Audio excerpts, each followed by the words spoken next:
All right, so we're going to mark on a leather belt with the xTool F2 Ultra UV. And this is the first time I'm trying real leather with this laser.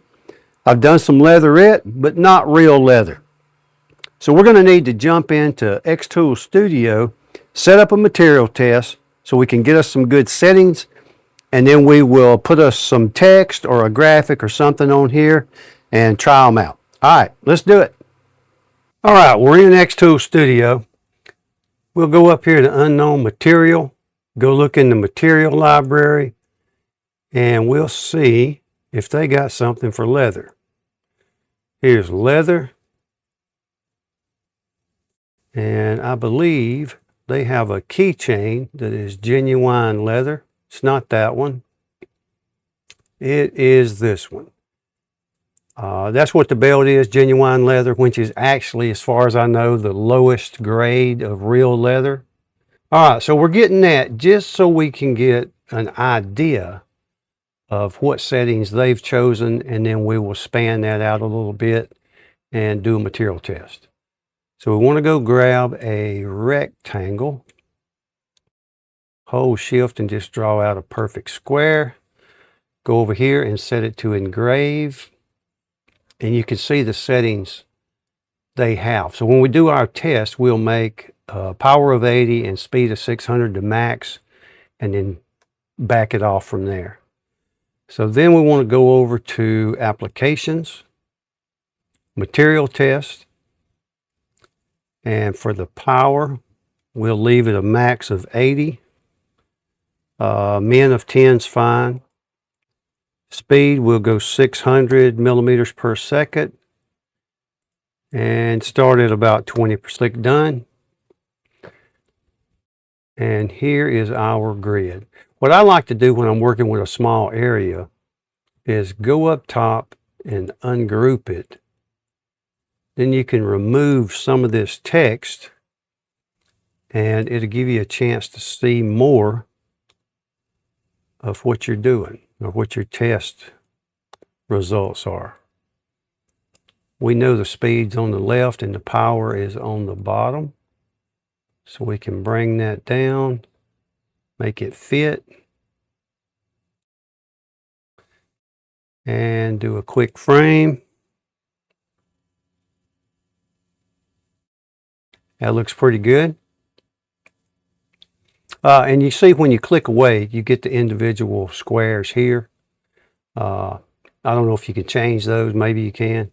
I never had a reason to try. So up here, I'm going to go back and make that unknown, apply it. We still keep our settings that we got as a base. That way, afterwards, when we save it to the material library as a custom material, we don't alter those original settings, because it does allow you to make a subsetting, and we just want to do a base setting for whatever we come up with.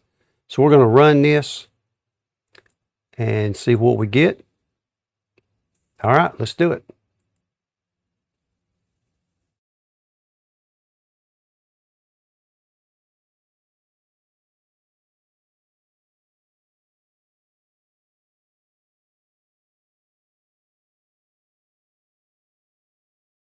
All right, let's see what we got. It done pretty good on the lower speed, but that speed of 600 they had wouldn't even touch it up here. That made a slight mark, but not much. So we'll take a look at this. I believe it's about a speed of 20 and a power of 30.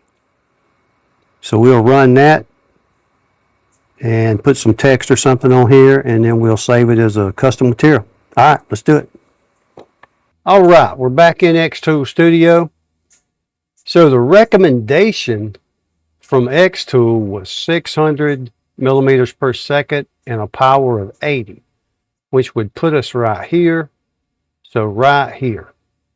And it's not that much of a mark, really. Let me see if I can get it closer. Nope, that's all the way up. So I think we'll go with a speed of 20 and a power of about 30. So right here, this one, we could probably achieve the same thing if we went like 170 and a power of 90. We'd probably get close to that. So we'll just do 20 and 30.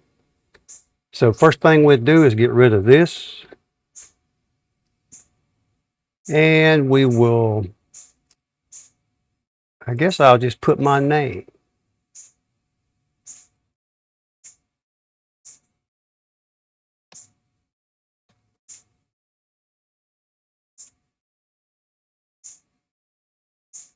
And we'll make it engrave. Make it a little bigger.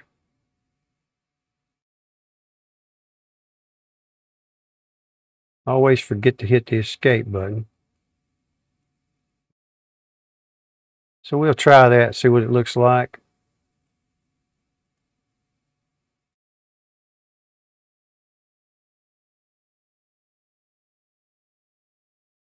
Hit the frame. Looks pretty good.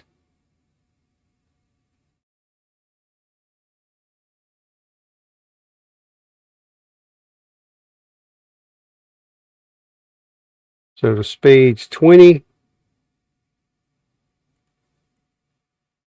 Power is 30. We'll leave it at 340. We'll run this and then we'll come back, and if it looks right, we'll save it as a custom material. All right, let's do it.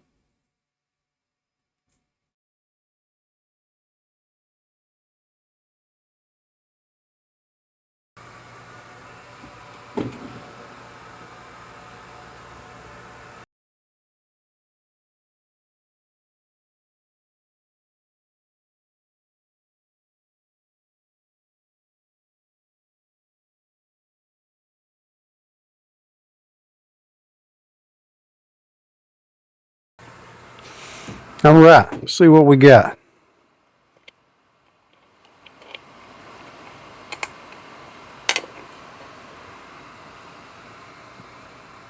That turned out pretty good. No smudging. I shouldn't have made it so big because that took 10 minutes. All right, let's jump back into xTool Studio. So we need to save this as a custom material. The first thing you need to do is save your project so we can go pull the settings out of that.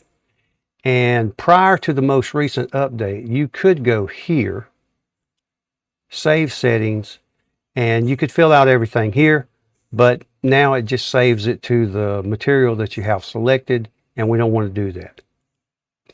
So what we want to do after you save your project is go up to unknown material, go to my materials, go up top and click add material, then click add new, and up here for import, import from file.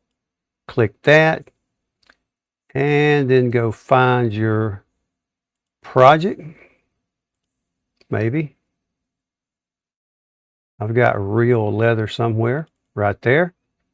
So it's going to pull them in from that file. Confirm.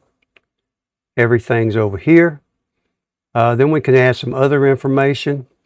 We can call it leather reel.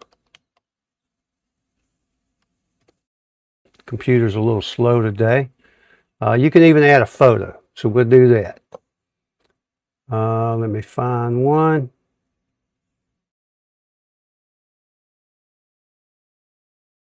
Then you can crop it if needed. Confirm, and that'll go along with your material. If there's any characteristics you need to list, you can add them here. It does smell quite a bit, so I'll put odor protection. Doesn't stink as bad as the deer antler I've done recently. And any other remarks you want to make. And after that, just click save. And your material is added. And anytime you want to make adjustments to it, you can click here. You could select it and delete it here, or you can select it and edit and make adjustments to what you've saved in there. And that is it, folks. Hope that helps you, at least gives you some base settings. It's always good to do a material test.